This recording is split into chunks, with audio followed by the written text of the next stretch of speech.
Hello, எல்லாருக்கும் வணக்கம். விடாமுயற்சி திரைப்படம் ரிலீஸ் ஆகி 3 நாள் ஆச்சுன்னு நினைக்கிறேன்.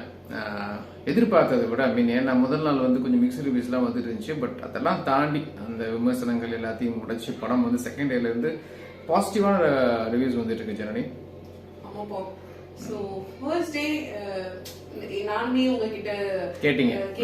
சோ எப்படி இருந்துச்சு தியேட்டர் எக்ஸ்பீரியன்ஸ், வெளியே வந்து எல்லாரும் எப்படி பேசுறாங்கன்னு. அதுக்கப்புறம் போக போக பார்த்தா ஃபேமிலி ஆடியன்ஸ் எல்லாரும் பார்த்து ரசிக்கிறாங்க, கொண்டாடுறாங்க. சூப்பர். ஆமா, நான் என்னோட ரிவ்யூ சொல்லியிருப்பேன்ல, ரொம்ப ஹார்ட் கோர் ஃபேன்ஸ் போய் பயங்கரமா கத்திட்டு சீன் பை சீன் ஒரு பில்டப் சீன் வரணும், ஸ்லோ மோஷன் நடந்து வரணும், ஃபைட் பண்ணணும் அப்படின்னு நினைக்கிற ஆடியன்ஸை மட்டும்தான் அந்த படம் திருப்திப்படுத்தாம போயிருக்கலாம். அதுலயும் பாத்தீங்கன்னா நல்ல கண்டென்ட் தான், நல்ல கண்டென்ட் தாங்க. அப்படி எப்படி சொல்றதுன்னா, நல்ல கண்டென்ட்னா ஒன்னு அறிவுரை சொல்ற மாதிரி அந்த மாதிரி படம் கிடையாது. ஒரு டீசென்டான ஒரு ஹாலிவுட் ஸ்டைல்ல ஒரு கிளாசிக்கான ஒரு ஆக்ஷன் த்ரில்லர் அப்படின்னு சொல்லலாம். நான் அதான் மலையாள படத்தையும் நெட்ஃபிளிக்ஸ்ல வர்ற ஹாலிவுட் படங்களையும் சொல்லியிருந்தேன். உதாரணத்துக்கு நம்மளே பார்க்குறோம், மலையாளத்துல பெரிய ஆர்டிஸ்ட்லாம் ரொம்ப நல்ல கண்டென்ட் படம் பண்ணுவாங்க, ஒரு ரியாலிட்டியோட ஒத்து போற மாதிரி. விடாமுயற்சி அப்படி ஒரு கண்டென்ட் தான். நீங்க அதான் சொல்ல வரீங்க? இல்ல, நான் நாளைக்கு தான் பார்க்க போறேன். சோ அந்த எக்ஸ்பெக்டேஷன் ஃபர்ஸ்ட் அந்த ட்ரெய்லர் பார்த்துட்டு ஓகே மாஸ் ஃபுல் ஆக்ஷனா தான் இருக்கும். அண்ட் அவரோட இப்ப அந்த கார் ரேஸ் வேற பார்த்ததுக்கு அப்புறம் அந்த வைப்லயே இருக்கும். சோ உங்களோட ரிவ்யூ கேட்டப்புறம் மத்தவங்களோட ரிவ்யூஸ் எல்லாம் கேட்டப்புறம் ஒரு புரிதல் இருக்கு. இப்போ ரொம்ப மிகைப்படுத்தின கமர்ஷியல் எலிமெண்ட்ஸ் எல்லாம் இல்லாம அந்த கதைக்கு என்ன தேவையோ அந்த ஆக்ஷன் மட்டும், அது யதார்த்தமான ஆக்ஷன். ஆமா, சோ இது நல்ல விஷயமா இருக்கு. என்னன்னா 2 years வெயிட் பண்ணி என்ன இப்படி ஒரு படம் கொடுத்துட்டாரு, என்ன ஓபனிங் அப்படி சத்தியமா அப்படி ஒரு சிலர் சொன்னாலும் எல்லாரும் சொல்றது என்னன்னா அதுக்கு எவ்வளவு பெரிய கட்ஸ் வேணும். ஓபனிங்ல எந்த ஒரு பெரிய ஒரு மாஸ் இதுவுமே இல்ல, இது கிரிஞ்ச் கிடையாது. இப்ப நம்ம தப்பான படம் பண்ணல. இப்ப ஓடாத ஒரு சில படங்கள் தப்பான படம். இது அது எத்தனை வருஷம் கழிச்சு பார்த்தாலும் இப்ப பார்த்தாலும் சரி அந்த ஆர்டிஸ்ட் இந்த படம் பண்ணிருக்கூடாதுன்னு சொல்லுவோம். இந்த படத்தை அப்படி சேர்க்க முடியாது. இது நல்ல கண்டென்ட், அதை இயல்பா எடுக்க ட்ரை பண்ணிருக்காங்க, இயல்பா எடுத்துக்காங்க போது அதை பாராட்டணும். ஓகே, அதான் நீங்க சில்வர் ஸ்கிரீன்ல பார்க்கும்போது உங்களுடைய கொண்டாட்டத்தை வேணா அந்த படம் கொஞ்சம் கம்மி பண்ணிருக்கலாம். பட் இது நல்ல படம். அவரோட பாணியில இருந்து அவர் விலகி ஒரு புதுசா ஒரு அட்டெம்ப்ட் பண்ணிருக்காருங்கிறதே பாராட்டியாம. ஏன்னா கம்ஃபர்ட் ஜோன்ல ஒர்க் பண்றாரு. எப்பயுமே ஏகேஏ இப்படி கம்ஃபர்ட் ஜோன்ல இருக்காருன்னு சொல்லி ஒரு விமர்சனம் இருக்கு. நீங்க இதை சொல்றீங்க, சித்தசியோட சேர்ந்து டிராவல் பண்ணது, அப்புறம் ஹெச்பி வினோதோட சேர்ந்து டிராவல் பண்ணது சொல்றீங்களா? மாட்டின்றதே நான் பொதுவா சொல்றேன். சோ ஏன் அந்த ஒரே டைரக்டரோட திரும்ப ஒர்க் பண்றாரு, ஏன் அந்த டீமோடயே இருக்காருன்னு ஒரு விமர்சனம் பொதுவா இருந்துச்சு. அப்படி கிடையாது, அவர் கம்ஃபர்ட் ஜோனை பிரேக் பண்ணவும் அவரால் முடியும் அப்படின்றது இந்த படத்துல ப்ரூவ் பண்ணிருக்காரு. உண்மைதான். அதான் நீங்க முதல் கேட்ட மாதிரி தான் இந்த படத்தையும் கபாலியும் நம்ம கம்பேர் பண்ணலாம். கபாலி படம் ரிலீஸ் ஆகும் பொழுதும் அந்த படத்தினுடைய ப்ரொடியூசர், ட்ரெய்லர் கட்டி எல்லாத்தையும் பார்த்தீங்கன்னா ஒரு ப்ராப்பர் அவுட் ஒரு ஆக்ஷன் ஃபிலிம்பா அப்படின்னு சொல்லி ப்ரொஜெக்ட் பண்றாரு. இல்ல, அந்த படம் ஒரு லவ் ஸ்டோரி தான். ஒரு ஆல்மோஸ்ட் 60+ ஒருத்தருக்கு ஒரு லவ், மனைவியை தேடி போறது, அதுல வர்ற பிரச்சனையா நடுவில் சண்டை வரும். அது கிட்டத்தட்ட அதே தான். கணவன் மனைவிக்கும் உள்ள ஒரு பாண்டிங், மனைவி காணா போறாங்க, கணவன் தேடுறாரு, அதுல இருக்கிற இயல்பா இருக்கிற சண்டை காட்சிகள். ஸோ இந்த படத்தையும் பார்த்தீங்கன்னா ஒரு பக்காவான ஆக்ஷன் த்ரில்லரா அவங்க ப்ரொஜெக்ட் பண்ணிட்டாங்க. இப்போ பாருங்க, அது ஃபர்ஸ்ட் டேக்கு அப்புறம் ஃபர்ஸ்ட் டே எண்ட்ல இருந்து லவ் சீக்வன்ஸ் அதிகமா இருக்கிற மாதிரி ப்ரோமோ கட் பண்ணி போட்டுட்டு இருக்காங்க. உங்களுக்கு ஆடியன்ஸ் புரிஞ்சிருச்சு. ஓகே, இந்த எக்ஸ்பெக்டேஷன் இப்படி செட் பண்ணலன்னா அவங்க திருப்தி ஆயிடுவாங்க அப்படிங்கிறது புரிஞ்சிருக்கு. அண்ட் எப்பயும் போல லைக்கா பெருசா எதுவும் பண்ணல, ப்ரொமோஷன் அப்படிலாம் நம்ம ஆல்ரெடி பேசிட்டோம். ஆனா ஃபர்ஸ்ட் டேக்கு அப்புறம் ஏன் கலெக்ஷன் பத்தியோ எந்த ஒரு அபிஷியல் அனௌன்ஸ்மெண்ட்டும் வரல? அது என்ன நினைக்கிறீங்க? செகண்ட் டே தேர்ட் டே கொடுக்க மாட்டாங்கல்ல. இப்போ நம்ம ரீசெண்ட் டைம்ல தில்ராஜ் பார்த்தோம், தெலுங்கு ப்ரொடியூசர். அவரு தேவையில்லாம அந்த கேம் சேஞ்சர்லாம் இவ்வளோ போச்சு அவ்வளோ போச்சுன்னு சொல்லி அவ்வளோ இடத்துல ரைட் பண்ணாங்க. ஈவன் அதுக்கு முன்னால் அவர் ப்ரொடியூஸ் பண்ண தமிழ் படத்துக்கு அவர் சொன்ன கலெக்ஷன் இல்லைன்னு இப்போ ப்ரூவ் ஆயிருக்கு. ஸோ கலெக்ஷன் சொல்றது மார்க்கெட்டிங் ஸ்ட்ராட்டஜி தான். அதை தேவையில்லாமல் சொல்லி இப்போ பேக் ஃபயர் தான் ஆயிட்டு இருக்கு. எல்லாருக்குமே தெரிஞ்சு கலெக்ஷன் ரிப்போர்ட் 2வது நாள் 3வது நாளே கொடுத்தீங்கன்னா அது கண்டிப்பாக அவ்வளோ உண்மை இருக்க வாய்ப்பு இல்லை. எப்படி ப்ரொடியூசருக்கு வேர்ல்டோட எத்தனை ஸ்கிரீன்ஸ், எத்தனை தேட்டர்ஸ், எவ்வளோ டிஸ்ட்ரிபியூட்டர்ஸ் இருப்பாங்க. ஒரு யூஎஸ்ஏ இல்லை ஃபாரின் டிஸ்ட்ரிபியூட்டர்ஸ் இருந்தாங்கன்னா அவங்களுக்கு வேர்ல்டு வைட் கலெக்ஷன் அவங்களுக்கு வரதே 2 நாள் ஆகும். எப்படி இங்கே இருக்கிற ப்ரொடியூசருக்கு தெரியும்? அவங்க கலெக்ட் பண்ணி ஒவ்வொரு இடத்துலையும் கொடுக்கணும்ல. ஸோ மார்க்கெட்டிங் ஸ்ட்ராட்டஜி தான். அது இப்போ தெளிவாக தெரிஞ்சிருச்சு. அதை பற்றி நிறைய டிஸ்கஸ் பண்ணாங்க நம்ம ஊர்லேயே. அதனால ஒரு கார்பரேட் நிறுவனம் லைக்கா மாதிரி ஒரு பெரிய நிறுவனம் ஒரு 4 நாளைக்கு அப்புறம் 5 நாளைக்கு அப்புறம் தான் சொல்லுவாங்க. எப்படி வேட்டையனுக்கு சொன்னாங்களோ அதே மாதிரி விடாமுயற்சிக்கும் திங்கள் செவ்வாய் சொல்லுவாங்க. அதனால அவங்க கரெக்டாக இருக்காங்க. எனக்கு தெரிஞ்சு இதுதான் ப்ராப்பர்னு நினைக்கிறேன். ஓகே. ஆனா ஒரு சில ட்ராக்கர்ஸ் வந்து ஆல்ரெடி ஒரு அமௌண்ட் வந்து கோட் பண்ணிட்டே இருக்காங்க. கால்குலேஷன் தான். இப்போ புக்கிங் ப்ரீ புக்கிங்ஸ் அந்த வச்சு தமிழ்நாட்டில் 1000 ஸ்க்ரீன்ஸு, அதுக்கு 1000 ஸ்க்ரீன்ஸ் நெருக்கி ரிலீஸ் ஆயிருக்கு அப்படின்னு சொல்லி கால்குலேட் பண்ணுறது தான். அது வந்து டென்டேட்டிவ் தான், இருக்கலாம், இந்த மாதிரி இருக்கலாம். ப்ரொடியூசர் சொல்றது தான் உண்மையான கலெக்ஷன். அண்ட் அடுத்து உங்ககிட்ட என்ன கேட்கணும்னு நினைச்சேன்னா, இப்ப தமிழ்நாடு இல்லாம கேரளா சைட் ரெஸ்பான்ஸ் வந்து பயங்கரமா இருக்கு.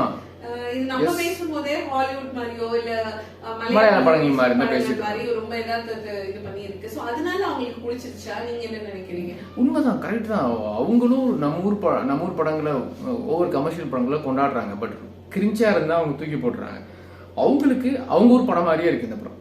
நம்ம நிறைய படம் பார்த்துருக்கோம். அதாவது மோகன்லால் சாராக இருக்கட்டும், மம்முட்டி சாராக இருக்கட்டும், அவங்களுக்கு மாஸ் ஃபேன் ஃபாலோவர்ஸ் பார்த்தீங்கன்னா எக்ஸ்பெரிமெண்டல் நிறைய படம் பண்ணுவாங்க.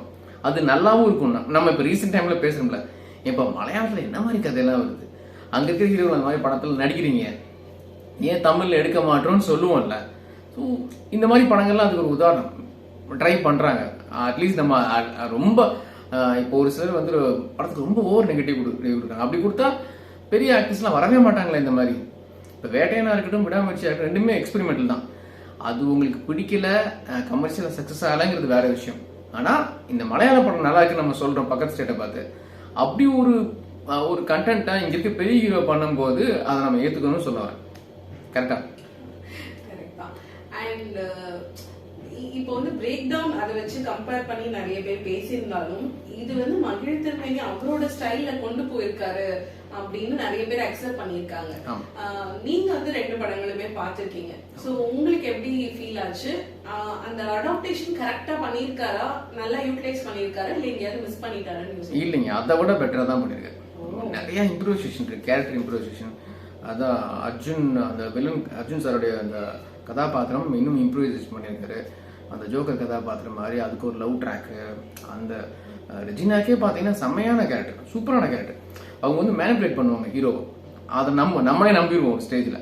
இப்போது பிரேக் டவுன் பார்த்ததுனால எனக்குலாம் சரி ஓகே அப்படி இருக்காது, ஒருவேளை பண்ணியிருப்பாங்களோ, தமிழில் மாற்றிருப்பாங்களோ தாட் வருது.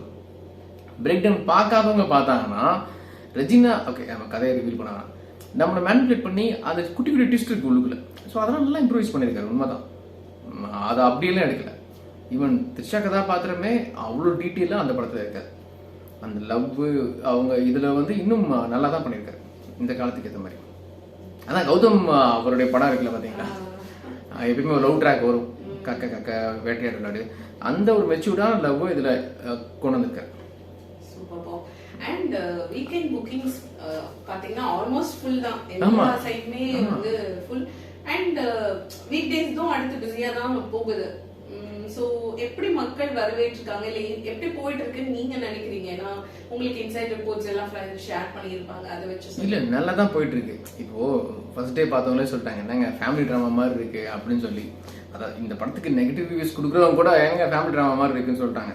இப்போ செகண்ட் டேல இருந்து இல்ல எமோஷன் லவ் தான் படத்துல அதிகமா இருக்குங்கிற டாக்கும் வந்துட்டு இருக்கு. அதனால ஃபேமிலி ஆடியன்ஸ் தாராளமாக போய் பார்க்கலாம். ஏன்னா இப்போ ரீசெண்ட் டைம்ல பாத்தீங்கன்னா அனிமல் படம், இப்போ நிறைய படங்களுக்கு வந்து வன்முறை காட்சிகள் அதிகமாக வந்துட்டு இருக்கு. கரெக்டா போட்டி போட்டு வன்முறை காட்சிகள் வந்துட்டு இருக்கு.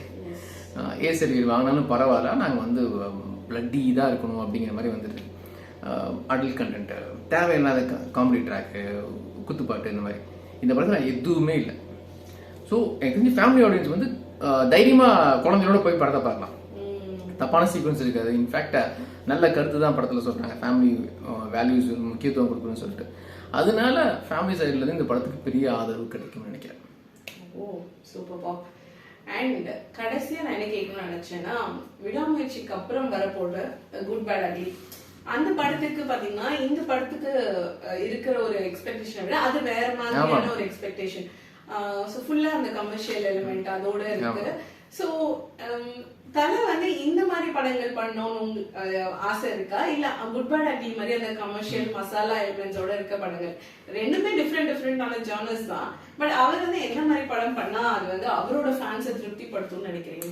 இல்ல இது வந்து அவருடைய மனசு திருப்திக்காக. இப்போ நேர்கொண்ட பார்வை, வரிசையா வந்து அந்த மாதிரி நிறைய படம் பண்ணிட்டார்.